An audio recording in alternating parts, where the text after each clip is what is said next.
nuyu na leen bu baax di leen ziar yéen ñi safoo Dakar Buzz TV amaat mbégte rek jàkkaarloo waat ak yéen comme ni ñu koy amalee saa su ne tey nag sunu génn dafa différent ndax yëg ngeen li nga xam ne moom mooy xew fii ci réew mi muy ay lomotif yoo xam ne say soo duggee ci réseau yi rek moom ngay jàkkaar lool ñu naan lomotif yi xale yi 15 août bi moo tax nag Dakar Buzz fas yéene ci ànd ak ñi nga xam ne ñooy population wu Sénégal ndax fi la yëf yi xewee ñu waxtaan ak ñoom xool ban jàngat lañ ci am ak foot bi ci ñan la parents yi la wala waajur yi ñoo wala xale yi ñoo xamatul lu ñu bëgg ñu xool lekk jéem a tegaat ñëpp ci yoon moo tax ñu fas yéene ñëw waxtaan ak ñi nga xamante ne ñooy population bi ñu joxe seen avis par rapport ak li xew Mouhamed dañuy daal di dem rek fas yéene am waxtaan ak ñoom waxtaan mu am solo. man Matar laa tudd. Matar ñu fekk la fii tey ci Nord Foire fas yéene waxtaan ak yow par rapport ak 15 août bi li fi xew ñun ñëpp ñu gis ko képp koy waajur rek nga koy ñaawlu ban xalaat nga am ci loolu. C'est-à-dire que à propos 15 août bi réellement qu'est-ce qui s'est passé parce que moi je suis pas quelqu'un buy suivre les réseaux sociaux wala kii donc damay dégg rek mais je voulais savoir réellement le 15 août bi qu'est-ce qui s'est réellement passé. parce que 15 août bi dañoo gis ay vidéo lomotif ay xale yoo xamante ne seeni sexe ak lépp a ngi ci biti ñu daal di koy génne partage. Loolu moom scandale la bu doy waar boo xamante ne nii xam nga pour man en tant que parent dafa nekk chose boo xamante ni il faut que population bi yëpp ñu jóg si te loolu li ko waral dafa bari xam nga y a la conjoncture y a la pauvreté y a la promiscuité xam nga ba tax na léegi éducation bi nga xamante ne ni xale yi moom lañ ko doon recevoir ba mën a am ay vie yoo xam ne ay vie bu décent la éducation boobu lañ amatul dafa am ay repères yoo xamante ni ñoo doon tax xale mën a stable repères yi c'était la cellule familiale d'abord deuxièmement c'était l'école parce que l'école dans le temps avait comme vocation d'abord d'éduquer avant d'enseigner mais rôle yooyu yëpp dafa nekk en voie de perdition dafa réer donc nit nag sooy dund te amoo repère donc pour def loo xamante ni su ko nit déggee wala bu ko nit gisee day taf noppam daf lay yomb parce que nit référence la j'entends toujours nit ñi di wax parents yi mais parents yi les responsabilités sont tellement partagées xam nga baax la ba parents yi rek moomuñu ko parce que être parent au Sénégal c'est trop dafa difficile parce que les temps sont tellement durs xam nga baax la yow dañuy wax ne yow soo amee njaboot yaa leen war a dundal yaa leen war a sang yaa leen war bu ñu feebaree yaa leen war a faj xam nga baax la te loolu c'est pas évident pour nga am ko fii foog boo tëddee sa kër loolu mënul ne donc tu es obligé da ngay jóg nga dem uti kuy dem di wuti ji nag xam nga baax la li am sa ginnaaw lu si bari da lay wumpe bu jëkkoon jigéen ñi ñoo daan toog xam nga baax la bu góor ñi jógee dem wuti ji jigéen ñi yor xale yi ba tax na même boo mënul dóor sax bu seen papa ñëwee nga ne ko diw de def na lii def na laa xam nga bu ko defee seen papa recadré waat leen xam nga teg leen si mais yaa ngi imaginer ba ngay xëy dem uti ji sa jabar xëy dem wuti ji. mais toogatul ci kër yi moo tax xale yi am fitu dem fu leen. voilà waajur yi ñoo toogatul te mënuñu toog si kër yi parce que buñ mooy lii waykat bi doon wax cin kumba boo tàkkul njaboot gi day yooy xam nga baax la nit mënul xeetaan njabootam ñuy xëy duñu lekk duñu naan wala ñuy dem di ko uti ji si voisin yi wala feneen loolu xam nga day préfère takk dalam génn dem wuti ji ko. mais est-ce que tey nga yeewu fekk sa papa ak sa yaay ñëpp dem liggéeyi warul doon source de motivation ci doom bi. non man si yoon normalement mais dafa war a am préalable yu ko jiitu mooy nga fexe ba mettre leen dans un environnement boo xamante ni am na ay choses yoo xam ne du ñu am accès à ça ba pare internet bi xawma les réseaux sociaux internet bi ak les nouvelles technologies de l'information et de la communication am na ay effets positifs yu bëri parce que tey au moment tey bi lii xew fii à Nord Foire au moment tey ku nekk Singapour mën na ko gis mën na ko am xam nga à temps réel donc ay effets yu positif la mais effet négatif yi moo si ëpp te utilisateurs yi ñoo ko indi ñi koy utiliser duñ utiliser ñu ko à bon échéance dañ koy utiliser pour à des fins yoo xamante ne nii pornographiques à des fins maçonnique à des fins yoo xamante ne nii xam nga dafay doon loo xamante ne nii daf leen di yóbbu toujours à la perdition il faut que ñu refondraat suñu société lii dafa nekk benn cri de cœur boo xamante ni man dama koy lancer en tant que parent parce que dama am njaboot waaw te ku fi muccale rek yàlla moo la dimbali fii ku fi muccale donc yàlla moo la dimbali du sa baax du sa am man-man du sa yàlla moo lay dimbali parce que dañu nekk ci environnement boo xamante ne nii du ma wax Sénégal rek mais mondial parce que on est dans un village interplanétaire lii xew New York sama doom en temps réel daf koy am lii xew Singapour à temps réel daf koy xam donc on est dans un village interplanétaire boo xamante ne ni valeurs yi nga xamante ne nii moo ñu mënoon permettre pour ñu dugg ci développement boobu valeurs yooyu dañ ko laisser en rade xam nga baax la di daw ci ay choses yoo xamante ne ni amul benn njariñ voilà éducation bay jiitu bu jëkkoon da nga am man par exemple man bi ma gën a nekk xale dama am benn anecdote man dama tux cigarette bi ma njëkkee tux cigarette mais man mag moo ma daf ma gis ma yor cigarette di tux mu ne ma yow da ngay tux ma seen ko rek di daw moom daf pourtant maa gën nekk xale mais dafa jël temps di ma dàq di ma dàq ba jàpp ma. mais léegi doomu jàmbur sañoo ko def loolu. waaw xam nga mooy li ma lay wax daf ma dàq ba jàpp ma dóor ma laaj ñi ma àndaloon kii fan la dëkk ñu ne kër gële la dëkk mu yóbbu ma waat ba suñ biir kër dóor ma ci sama kanamu waajur yi suma waajur yu dóoraat ma xam nga mais léegi sañ loo ko def doomu jàmbur sañu loo waxuma la dóor sañu loo ko sax wax loo xamante ne ni wax bu ko neexul xam nga donc valeur yooyu nga xamante ni bu jëkkoon tout le monde dañ doon éduquer sa bàjjen day éduquer sa ndijaay day éduquer sa magu yaay day éduquer sa voisin day éduquer ilimaan bi ci koñ bi day éduquer mais yooyu yëpp amatul dañu vivre benn vie boo xamante ni les gens sont devenus xaw ma ay tubaab lañ xaw ma lu ñu ma femme mes enfants ma femme mes enfants. xale yi di découcher di def lu leen neex parce que même man su ma gisoon sa doom muy def naka su dul noonu sax sañu ma ko interpeller te aw ma fit ñëw jàkkaarloo yow di la ko wax bu ma la ko waxee nga ne kii dafa bañ sama doom wala kii day def nii naka su dul noonu il faut que ñun société bi ñu delluwaat sur nos valeurs cardinaux yoo nga xamante ni suñu maam yeex suñu baay yi si lañ nekkoon xam nga mujjee pour sa ndëkk mu réer loolu musiba la suñu doom yi ñu ngi yàqu suñu doom yi ñu ngi yàqu te loolu kenn mënu ko faj ñun ñoo ko mën a faj il faut que ñu réorganiser waat suñu société en commençant nag par nos dirigeants xam nga parce que affaire bi tamit dirigeants yi si lañ bokk boo déggee ma ne la bu ñuy wax parents yi les responsabilités sont tellement partagées parents yi am nañ si responsabilité société bi am na si responsabilité nos dirigeants les décideurs surtout ñi nga xamante ni ñoom ñooy décider am nañ si responsabilité l'école am na si responsabilité yooyu yëpp nag il faut que ñu toogaat xam nga baax la imaam yi di wax bu jëkkoon dafa amoon ay waaraatekat yoo xam ne dañ daan dem si place publique yi di waaraate donc xale yi di fa daje xam nga baax la ñu leen di expliquer taarixu alxuraan xam nga baax la li baax li même boo jàngul sax des fois ngay dem di assister yooyu di nga xam ne ni lii de yàlla bugg ko waa lii de baaxul mais yooyu yëpp amatul da ngay gis da ngay dugg si benn milieu wala dans une maison y a 7 personnes kenn du communiquer ak sa morom tout ku nekk yaa ngi sa téléphone mais loolu c'est quel genre de vie moo tax yu bëri nii di am parce que li ngay gis si sa portable nit kumpa li olof naan kumpa moo fort nit dafa am kumpa nit dafay bëgg a découvrir xam nga baax la donc boo gisee dara un jour dafay nekk loo xam ne da nga koy enregistrer si sa bopp un jour boo amee occasion bi rek di nga bëgg a tenter loolu pour xool loolu lan la yooyu nag mooy li nga xamante ni moo yàq suñu société bi nit ñi nañu jógaat waajur yi nañu jógaat yar seen njaboot yi doom du lekk naan solol yére rek yóbbu école du loolu rek doom alal la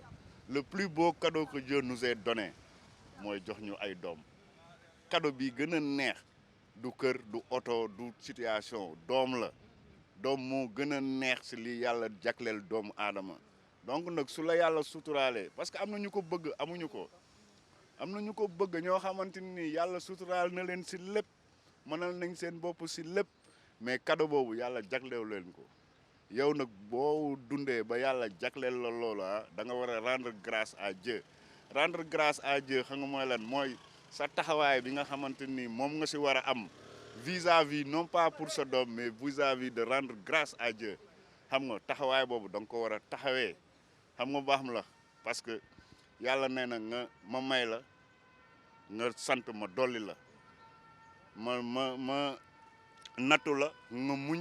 ma teggi ko xam nga baax la yàlla nag bu ñu defalee cadeau dañ ko war a sant mooy li mu ñu laaj si loolu yëpp dañ ko war a taxawee matale nag yàlla rek ko man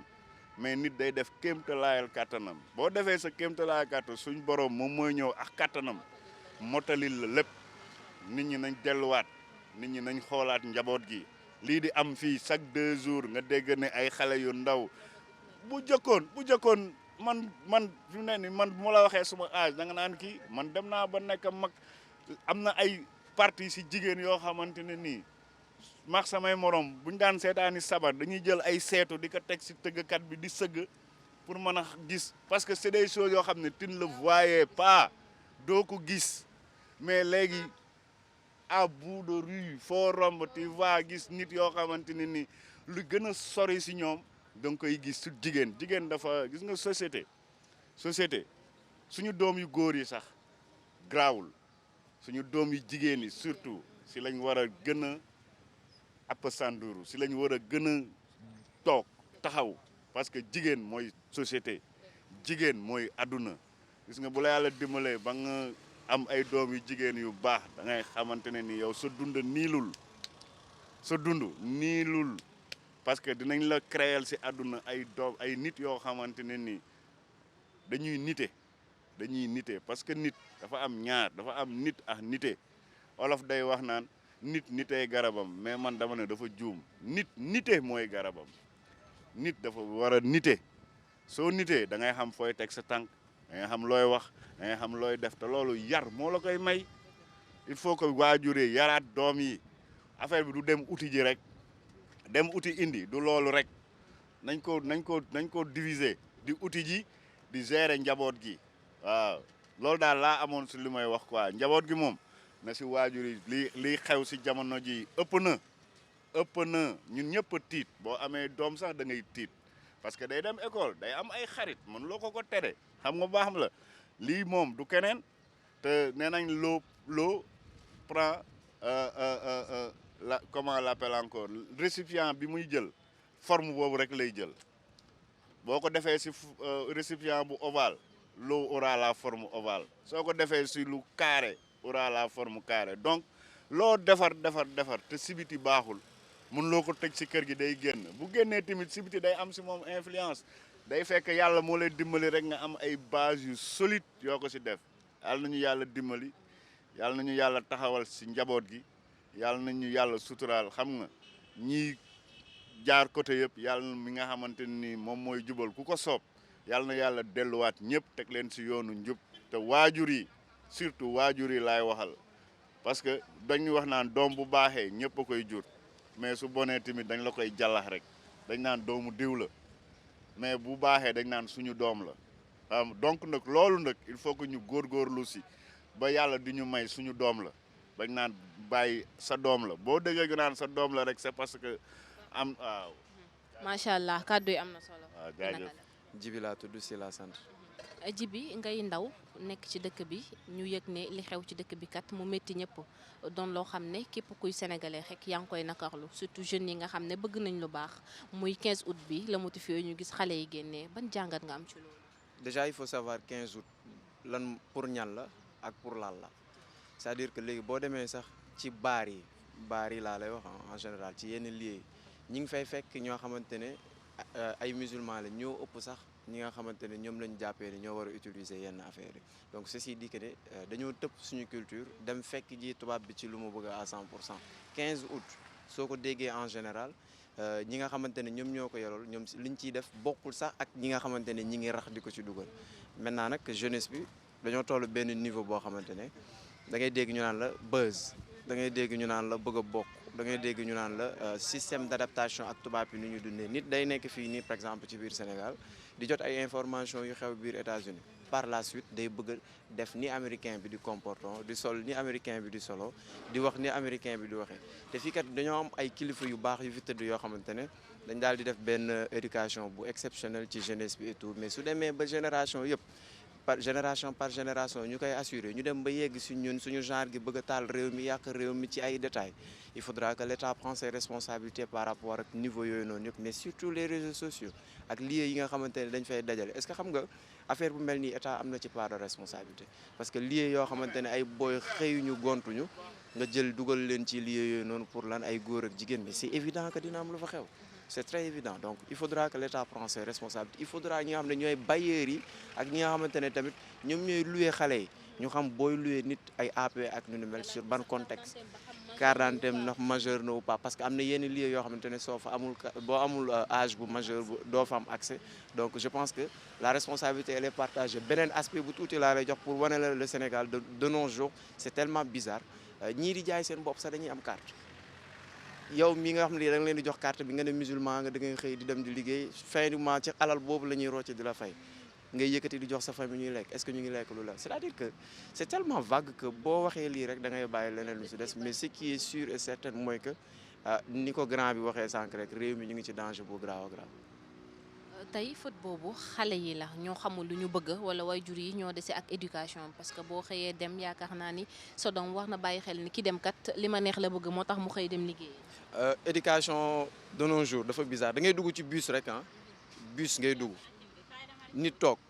xale bu ndaw toog magum jëmu taxaw du jug may ko mu toog loolu rek motal na leeral na lépp am na benn waaye bu ko waxoon nee na da ngay jouer Lido King nit ki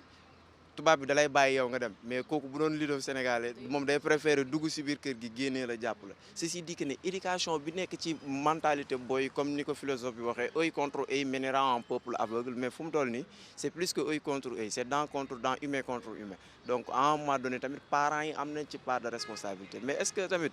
nga nekk sa biir kër nga bëgg a yar sa doom nga naan ko bul saaga bul wax lii bul def nii te yow xale bi bu toogee da ngay saaga keneen ci wetam kooku ban exemple nga ko mën a servir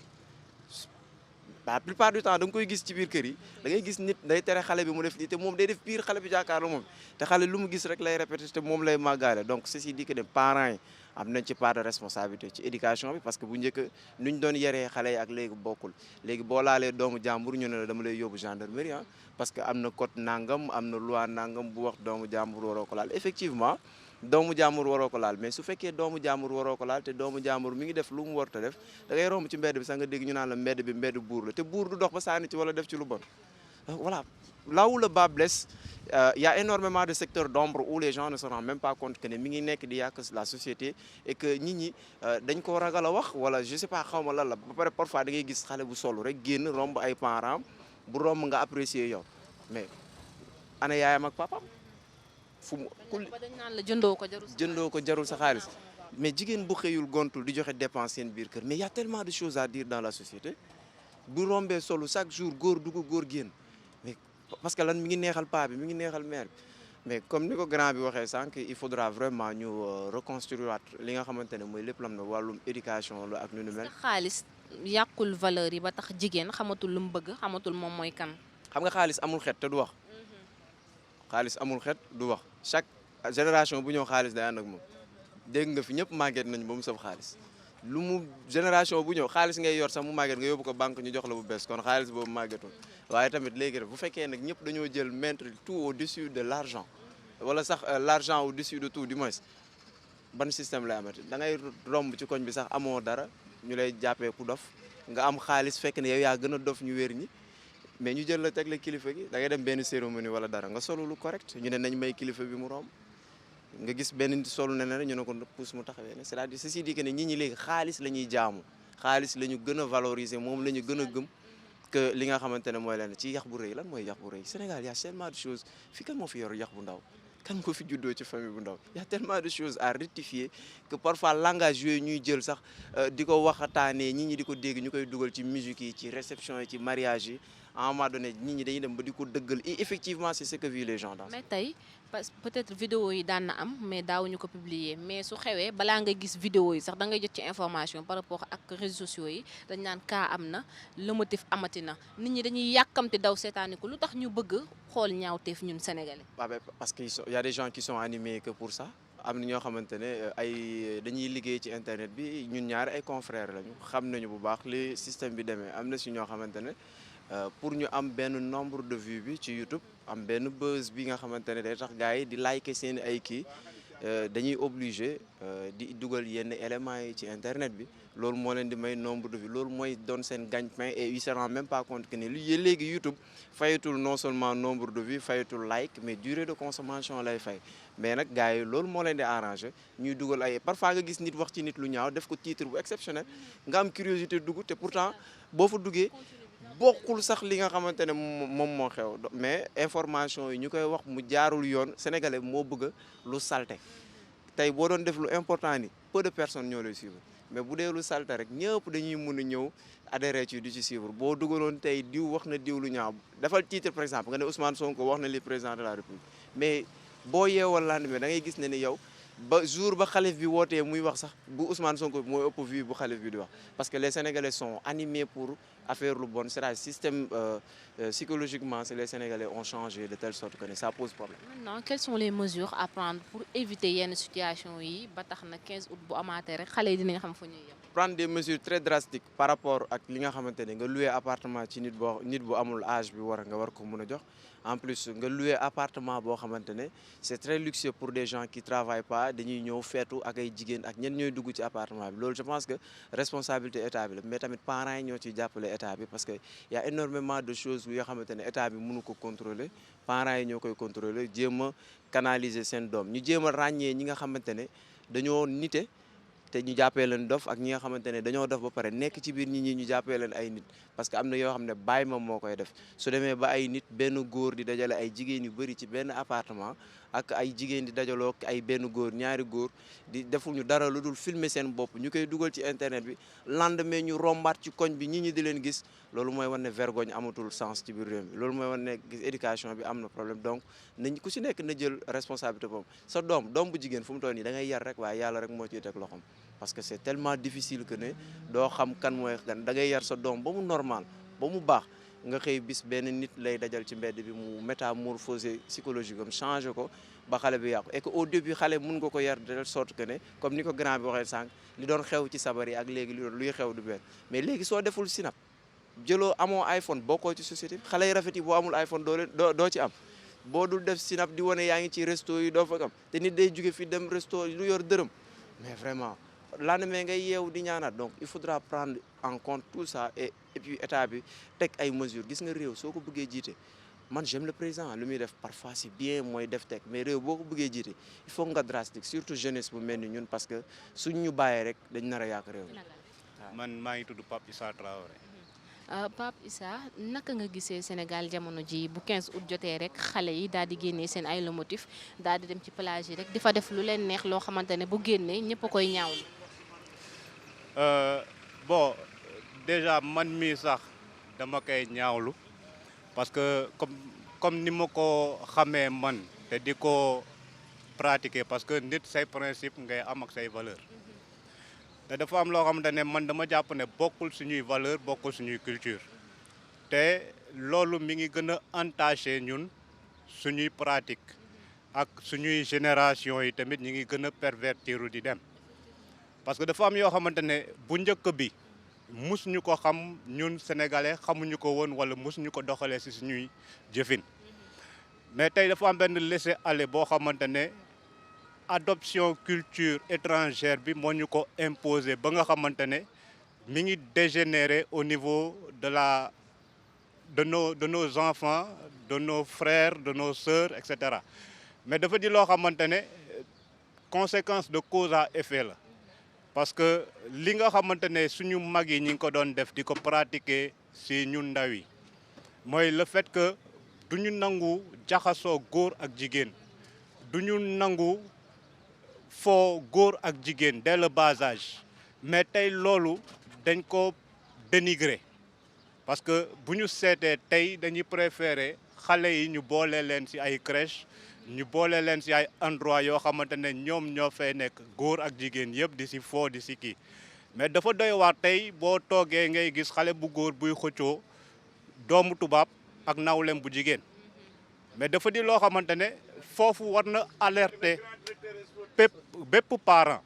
parce que dafa am yoo xamante ne moom mooy gën a indi tendance yi ñuy wax tey affaire de genre affaire de bon góor jigéen ak yooyu am na yoo xamante ne aptitude la yoo xamante ne nit ki moo koy tàmmal boppam te dès le bas âge la koy tàmmal boppam ba tollu foo xamante ne kenn mënu ko téye kon léegi ñun parents wala ñun mag yi surtout nañu gën a vigilant te xool nu ñuy doxalee ak suñuy njaboot